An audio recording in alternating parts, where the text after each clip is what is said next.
Personne ne connaît cette heure, ni les anges, ni le Fils, mais le Père seul. Frères et sœurs, je ne connais pas de parole plus actuelle que celle-là. En fait, quand on y réfléchit, c'est tout à fait ce qui se passe. Avez-vous lu, en tout cas si vous ne l'avez pas lu, faites-vous-le offrir pour Noël, je n'ai pas d'action chez Gallimard, mais avez-vous lu Le Mage du Kremlin? Peut-être certains l'ont lu. En tout cas, il faut vous dépêcher de le lire, parce que c'est un livre sur Poutine. Et par-delà toutes les critiques qu'on peut lui faire, mais il n'y en a pas tellement que ça, l'auteur, italo-suisse, c'est quand même un mélange tout à fait singulier, nous décrit le, entre guillemets, génie de Poutine comme l'art de jouer avec l'imprévisible. Il adore l'imprévisible. Poutine, pas l'auteur. C'est un homme, cet auteur, jeune, et qui a déjà beaucoup connu d'expérience, notamment politique. Il a été conseiller du Premier ministre italien Renzo, le précédent, n'est-ce pas, Matteo Renzi. Et il a une grande expérience du pouvoir, et pour lui, la conception du pouvoir chez Poutine, vous le verrez, c'est quand même assez hallucinant, c'est l'art de jouer avec l'imprévisible. Remarquez, c'est l'exact opposé de la définition d'Aristote. Évidemment, on ne cite plus Aristote aujourd'hui, mais Aristote disait « la politique, c'est l'art du possible », c'est-à-dire de voir ce qui est possible et d'agir en conséquence. Précisément, pour Poutine, la politique, c'est l'art de jouer, même pas avec l'impossible. Ça, il n'est pas assez fou encore pour arriver là, mais il est assez fort et passionné pour jouer avec l'imprévisible. Et c'est ce qui fait que nous avons tous été complètement cloués au sol, nous particulièrement les Européens, qui sommes tellement dociles, tellement bien dressés, tellement rationnels, tellement fils de Descartes, que nous considérons maintenant que ce qui n'est pas raisonnable, calculé, prévisible, est impossible et qu'il faut l'éviter à toute force. Précisément, on n'a pas pu éviter l'imprévisible. Même la veille du déclenchement de la guerre en Ukraine, il y en a certains qui l'ont vu venir, mais pas beaucoup. On se disait toujours, mais c'est pas possible, quand même, il ne va pas y aller. Eh bien, précisément, ce qu'il aime, c'est l'imprévisible. Alors, qu'est-ce que ça veut dire? Eh bien, je ne dirais pas que Dieu a le même comportement, mais Dieu fait face à l'imprévisible. C'est ça la différence avec Poutine, c'est que Poutine n'est pas encore Dieu, enfin peut-être il le pense un peu, mais il ne l'est pas vraiment, je vous rassure. Mais Dieu, lui, sait qu'il est Dieu, et il sait qu'il a affaire aussi à l'imprévisible. Et il faut que Dieu se débrouille avec ça, non pas pour en jouer, comme fait Poutine, mais pour faire face à l'imprévisible. Et Dieu fait tellement face à l'imprévisible que quand il fait ses dernières confidences pour dire comment va s'achever l'histoire du monde, du moins c'est comme ça qu'on peut le comprendre, il dit, dans le déclenchement de l'achèvement de l'histoire des hommes, il y a quelque chose d'imprévisible Parce que moi-même, je ne le sais pas. Ça a beaucoup choqué les chrétiens. Et je pense qu'il n'y a pas beaucoup de prédicateurs aujourd'hui qui prendront celui-là comme sujet aujourd'hui. Mais c'est vrai. Jésus a accepté de faire face à quelque chose de notre histoire humaine qui est plus qu'imprévu, c'est imprévisible. Pourquoi ? Parce que, dit-il, le seul qui connaît ou qui peut faire face à l'imprévisible, c'est le Père. Et ça veut donc dire que pour Jésus, le Fils de Dieu incarné, Dieu fait chair, il fait face à l'imprévisible, en sachant que c'est de l'imprévisible. Et contrairement à toutes nos manières de penser sur le Christ, sur son action, sur ça, son but, ce n'est pas de dominer l'imprévisible. Il fait face à l'imprévisible, mais il n'y fait pas seul face. Il sait que c'est imprévisible, le seul qui est capable d'en dire, de le discerner, de le voir, c'est le Père. Et que donc, il ne peut pas tout seul y faire face. Il faut qu'il y fasse face avec le Père. Frères et sœurs, il faut bien reconnaître qu'aujourd'hui, l'imprévisible, c'est ce qui ne doit pas entrer dans notre vocabulaire, dans nos calculs, et précisément pas dans nos prévisions. Car tout ce qui n'est pas mesuré statistiquement, tout ce qui n'est pas calculé par le calcul et les ordinateurs géants, tout ça, nous, c'est même pas que nous ne le savons pas, mais nous ne voulons pas le savoir.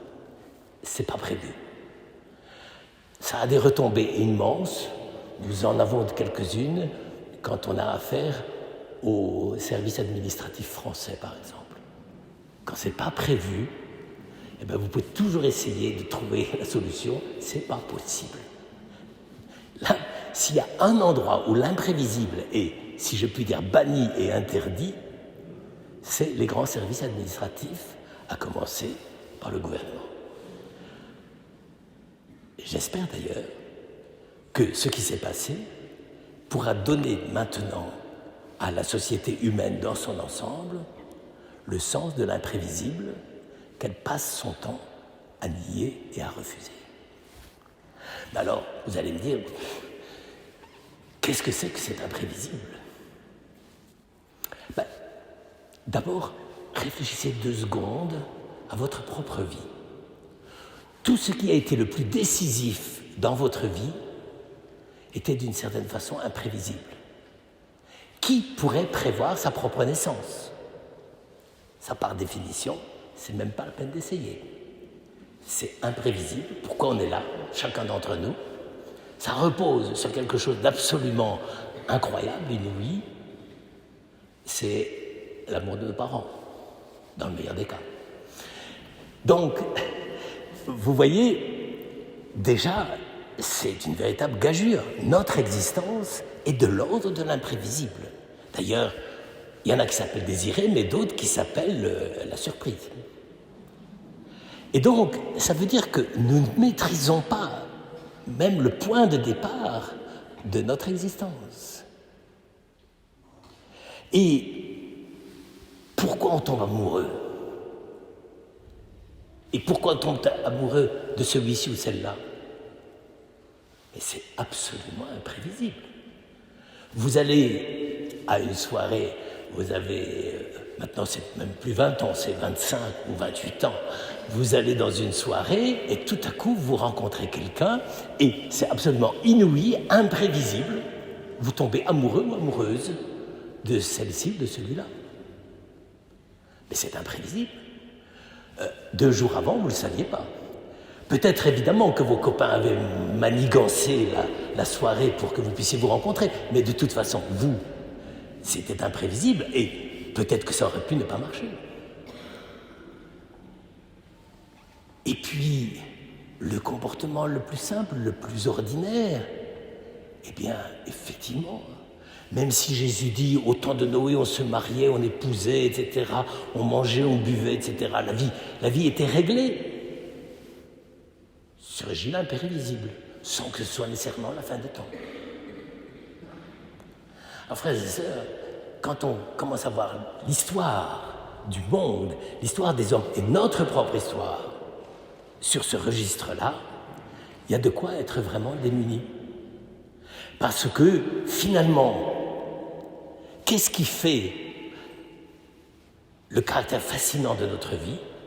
C'est effectivement que même si nous essayons, et nous avons raison, j'y reviendrai, d'essayer un petit peu de maîtriser les affaires, hein, je ne dis pas qu'il faut vivre comme les oiseaux du ciel, mais Jésus l'a dit, mais on n'a pas essayé. Hein. Mais l'imprévisible, c'est véritablement quelque chose qui est là tout le temps. Ça peut surgir à tout moment. Et ce qui est le plus extraordinaire, parce qu'il faut quand même bien en arriver là, c'est que Dieu accepte que nous vivions dans cette possibilité de surprise et d'imprévisible quasi permanent. Je dirais d'une certaine façon, même au risque de choquer, il y a autant dans notre vie d'imprévisibles que de prévisibles maîtrisés. C'est sûr que nous faisons très très attention aux prévisibles et que actuellement surtout, avec l'inflation que nous n'avions pas trop prévue, enfin sauf quelques économistes qui se sont largement trompés, mais ça c'est un autre problème. Mais vous voyez, jamais dans tout ce que nous faisons, il y a toujours un point d'interrogation, quelque chose de non maîtrisable, d'imprévisible. Or, la solution la plus simple, du point de vue religieux, c'est l'islam. C'est de dire l'imprévisible est géré par Dieu. Donc c'est pas la peine de faire quoi que ce soit, ça va se passer comme ça, c'est Dieu qui a suscité telle chose, c'est pour ça que le pétrole est dans tous les déserts où vit la majorité de la population arabe et musulmane. Donc ça c'était de l'imprévisible et c'est parfait.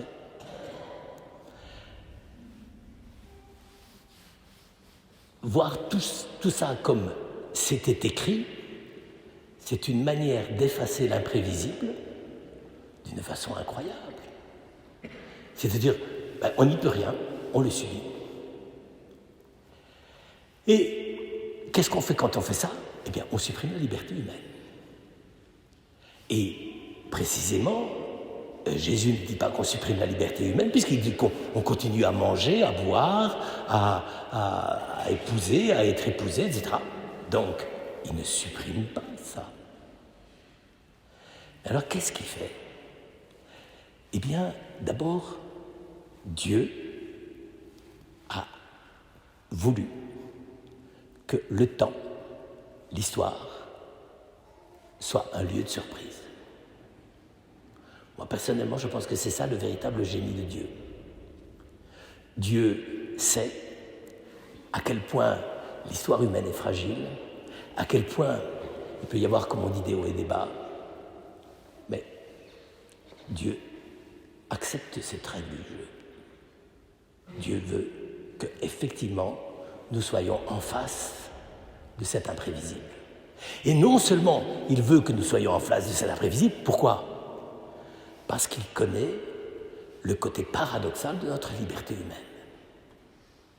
Être libre, c'est pouvoir faire face à l'imprévisible, mais tantôt nous y faisons face avec le meilleur de nous-mêmes, tantôt avec le pire de nous-mêmes. C'est ce qui se passe actuellement.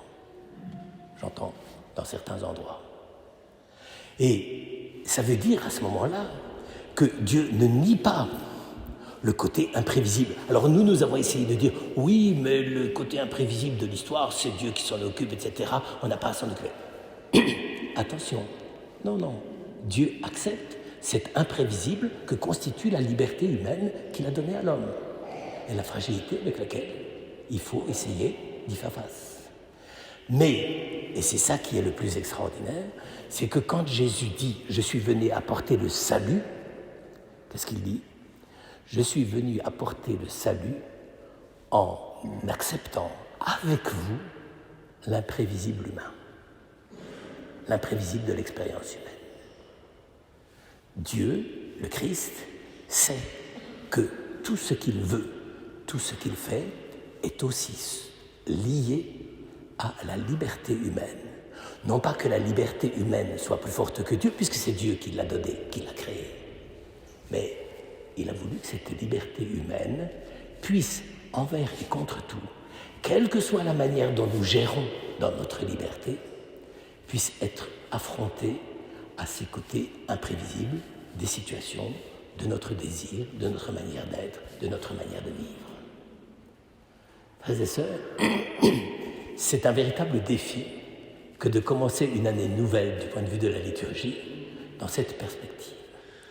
Nous n'avons pas à être, disons, soumis au sens d'esclaves de l'imprévisible. Nous ne pouvons pas non plus jouer avec, comme certains le font, en se disant « je finirai bien par gagner 1 euro-million ». C'est pas ça, c'est faire face. Et c'est pour ça que la recommandation du Christ dans cette affaire, elle est toute simple. Elle dit il faut veiller. Il faut veiller. Il ne faut pas se laisser emporter par n'importe quoi, par n'importe quel comportement, par n'importe quelle manière de traiter notre liberté et celle des autres. Mais simplement, il faut veiller. Et donc, voyez, frères et sœurs, cette consigne est absolument extraordinaire. En fait, être chrétien, c'est pouvoir demander à Dieu la vigilance et la liberté indispensables pour accepter, accueillir et voir l'imprévisible et savoir y faire face, non pas tout seul, non pas avec le désir de maîtriser tout. Nous ne pouvons pas. Dieu sait pourtant qu'on fait beaucoup d'efforts, mais parce que c'est le vis-à-vis en face duquel nous nous trouvons et que là, si nous étions tout seuls, nous pourrions être désespérés, découragés, mais ce que nous dit simplement le Christ ce jour, aujourd'hui, nous dit « Le maître de maison, s'il sait à quelle heure le voleur vient, eh bien, il fera face. » Donc, si le Christ a voulu faire face à l'histoire des hommes, c'est que nous, avec lui et par lui, nous le pouvons.